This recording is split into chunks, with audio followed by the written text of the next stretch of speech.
بسم اللہ الرحمن الرحیم۔ السلام علیکم۔ بلائنڈ چینی چینل پر ہم آپ سب کو خوش آمدید کہتے ہیں۔ یہاں پر ہم آپ کو بصارت کی مشکل کا سامنا کرنے والے لوگوں کی زندگیوں کی متاثر کن اور دلچسپ کہانیاں سنائیں گے۔ ہمارے اس چینل پر آپ کو خصوصی تفصیلات، مشورے اور تجربات بھی ملیں گے جو بصارت سے محروم افراد کی زندگیوں میں ایک نیا جوش پیدا کر سکتے ہیں۔ آئیں ہمارے اس سفر میں ہمارے ساتھ چلیں اور دیکھیں کہ لوگ اپنی ہمت اور عزم سے اپنی زندگیوں کو ایک نیا رنگ کیسے دیتے ہیں۔ اچھا، تو آج کے ڈیپ ڈائیو کا آغاز کرتے ہیں۔ آج ہم بات کر رہے ہیں حسن اخلاق پر، اور اس کے لیے ہم دیکھ رہے ہیں کتاب حسن اخلاق، قرآن اور حدیث کی روشنی میں۔ یہ کتاب جیسا کہ نام سے ظاہر ہے قرآن اور صحیح احادیث کا مجموعہ ہے۔ تو آئیے دیکھتے ہیں اس میں کیا خاص بات ہے۔ جی، کتاب کے شروع میں ہی ایک بہت بنیادی بات بتائی گئی ہے کہ نبی اکرم صلی اللہ علیہ وسلم کی جو بعثت ہوئی اس کا ایک بڑا مقصد تھا اخلاق کو سنوارنا، کردار کو بہتر بنانا۔ جی بالکل۔ آپ صلی اللہ علیہ وسلم کا اپنا فرمان بھی ہے، بُعِثْتُ لِأُتَمِّمَ حُسْنَ الْأَخْلَاقِ، یعنی مجھے بھیجا ہی اس لیے گیا ہے کہ میں اچھے اخلاق کی تکمیل کروں۔ یہ تکمیل کا لفظ یہاں بڑا دلچسپ ہے نا؟ بالکل، تکمیل کا مطلب ہے کہ شاید اچھے اخلاق کی کچھ بنیادیں تو پہلے بھی ہوں گی معاشروں میں، لیکن نبوت نے آ کر اسے ایک مکمل، ایک جامع شکل دی ہے، اسے عروج پر پہنچایا۔ اچھا، اور اس سے یہ بھی پتہ چلتا ہے کہ کردار سازی کتنی مرکزی چیز تھی۔ یہ مشن صرف آپ کہہ لیں عقائد یا عبادات سکھانے تک نہیں تھا، نہیں، بلکہ انسان کی جو اخلاقی تربیت ہے وہ اس کا بالکل کور تھا۔ صحیح۔ اور پھر اس کردار کی جو عظمت ہے اس کا اندازہ اس بات سے ہوتا ہے کہ خود اللہ تعالیٰ نے قرآن میں گواہی دی۔ جی ہاں، سورۃ القلم میں فرمایا وَإِنَّكَ لَعَلَىٰ خُلُقٍ عَظِيمٍ، یعنی اور بے شک آپ صلی اللہ علیہ وسلم اخلاق کے بہت ہی عظیم مرتبے پر ہیں۔ سبحان اللہ۔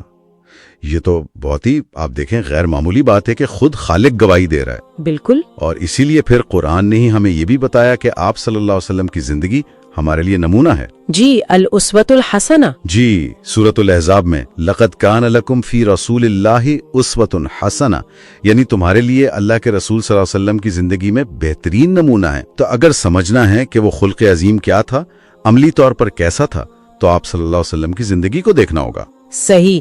تو یہ صرف تھیوری نہیں بلکہ ایک پریکٹیکل ماڈل ہے۔ بالکل، ایک جیتا جاگتا نمونہ۔ اچھا، تو یہ جو حسن اخلاق ہے جس کی اتنی زیادہ اہمیت ہے، کیا یہ بس چند اچھی عادتیں ہیں یا اس کا دائرہ بہت بڑا ہے؟ کتاب کی اگر آپ فہرست دیکھیں تو اس میں تو بہت کچھ ہے۔ نرمی، صبر، سچائی، وعدہ پورا کرنا، رحم کرنا، امانت داری، لگتا ہے زندگی کا ہر پہلو آ جاتا ہے۔ یقیناً یقیناً، اس کا دائرہ بہت ہی وسیع ہے۔ یہ صرف آپ کہیں ذاتی زندگی یا صرف عبادات تک نہیں ہے، یہ آپ کے معاشرتی تعلقات، آپ کے لین دین، آپ کے کاروباری معاملات، حتیٰ کہ اختلاف رائے کے آداب تک پھیلا ہوا ہے۔ اچھا، مثلاً آپ نے نرمی کی بات کی، اب سوچیں روزمرہ گفتگو میں نرمی، غصے میں نرمی، بچوں سے بات کرتے ہوئے نرمی، بڑوں سے، یہ ایک مسلسل کوشش ہے۔ جی، یہ آسان نہیں ہوتا۔ بالکل۔ تو یہ صرف اچھا دکھنا نہیں ہے، اصل میں یہ ایک مضبوط کردار کی نشانی ہے کہ آپ مشکل حالات میں بھی اپنے اصول پر قائم رہیں۔ اور کیا یہ چیزیں بس کچھ لوگوں میں ہوتی ہیں یا انہیں سیکھا جا سکتا ہے، کوشش کی جا سکتی ہے؟ مجھے وہ حضرت انس رضی اللہ عنہ والی روایت یاد آ رہی ہے جو صحیح مسلم میں ہے، غالباً کتاب میں بھی ہوگی۔ جی جی۔ کہ رأیتہ یأمر بمکارم الاخلاق، کہ میں نے آپ صلی اللہ علیہ وسلم کو دیکھا آپ لوگوں کو اچھے اخلاق اپنانے کا حکم دیتے تھے۔ بالکل صحیح، حکم دیتے تھے، اس کا مطلب یہ ہے کہ یہ سکھائی جانے والی، حاصل کی جانے والی چیز ہے۔ ہاں، ورنہ حکم کیوں دیتے؟ جی، اگر یہ صرف پیدائشی ہوتی تو حکم کا تو کوئی مطلب نہیں بنتا تھا۔ تو اس سے معلوم ہوا کہ اخلاقی تربیت ممکن ہے اور ضروری بھی ہے۔ اسی لیے دیکھیں اس کتاب کی ایک اور خوبی جو مقدمے میں بتائی گئی وہ یہ ہے کہ اس میں کوشش کی گئی ہے کہ صرف صحیح اور حسن درجے کے احادیث لی جائیں۔ اچھا، یہ بہت اہم ہے۔ جی، تاکہ جو بنیاد ملے وہ مستند ہو، اس پر اعتماد کیا جا سکے۔ تو یہ صرف معلومات جمع کرنا نہیں بلکہ عمل کے لیے ایک مضبوط بنیاد فراہم کرنا ہے۔ تو اگر ہم اس ساری گفتگو کو سمیٹیں تو حاصل کلام یہ ہوا کہ حسن اخلاق جو ہے وہ دین کا ایک بہت ہی مرکزی، ایک لازمی حصہ ہے۔ جی، نبی اکرم صلی اللہ علیہ وسلم اس کا سب سے اعلیٰ نمونہ ہے اور اس کا دائرہ بہت وسیع ہے، پوری زندگی پر محیط ہے۔ بالکل۔ اور سب سے اہم بات شاید کہ اسے سیکھا جا سکتا ہے، اس کے لیے کوشش کی جا سکتی ہے۔ جی ہاں، بالکل، یہ قابل حصول ہے۔ اچھا، آخر میں ایک نکتہ صرف سوچنے کے لیے۔ جی، کتاب کی فہرست میں جیسا آپ نے کہا درجنوں اخلاقی پہلو ہیں۔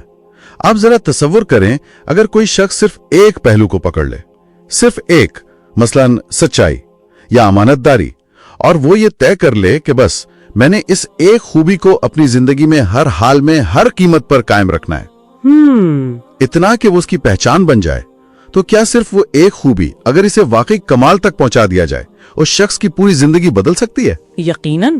اس کے تعلقات، اس کی ساکھ، معاشرے پر اس کے اثرات، کیا یہ سب کچھ صرف ایک خوبی سے بدل سکتا ہے؟ یہ ایک دلچسپ سوال ہے غور کرنے کے لیے۔ واقعی یہ غور طلب بات ہے۔ ویڈیو دیکھنے کا شکریہ۔ اگر آپ کو ہماری ویڈیوز پسند آتی ہیں تو ہمارے چینل کو سبسکرائب کریں، ویڈیو کو شیئر کریں۔ آپ کی رائے ہمارے لیے بہت قیمتی ہے۔ کمنٹ سیکشن میں اپنی سوچ ہمارے ساتھ شیئر کریں۔ ملتے ہیں کسی اگلی نئی ویڈیو میں، تب تک کے لیے خوش رہیں اور خوشیاں بانٹیں۔ فی امان اللہ۔